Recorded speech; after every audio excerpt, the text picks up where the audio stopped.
আল্লাহকে আমরা রব হিসেবে পেয়ে খুশি না ভাইজান? চিল্লায় বলেন। দেখেন আল্লাহ তাআলা কি নিয়ামত আমাদেরকে দান করছে। আচ্ছা বলেন তো, খোদা একজন হইলে লাভ নাকি বেশি হইলে লাভ? কথা বুঝে নাই বোধহয়। খোদা একজন হইলে লাভ না বেশি হইলে লাভ?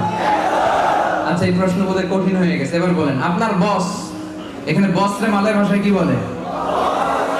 হ্যাঁ, কে? একজন একজন টোকে টোকে। আচ্ছা বস, আপনার কাজের বস একজন হইলে ভালো না তিনজন হইলে ভালো? তিনজন হইলে যদি তিনজন হয় তাহলে তিনজনের কাছে রিপোর্ট করতে হবে, ঠিক কিনা? তিনজনের মন জোগায় চলতে হবে, ঠিক কিনা? তিনজনের যত অর্ডার সব আমার কাঁধের উপরে, ঠিক কিনা? যদি একজন হয় লাভ না লস? যদি একজন হয়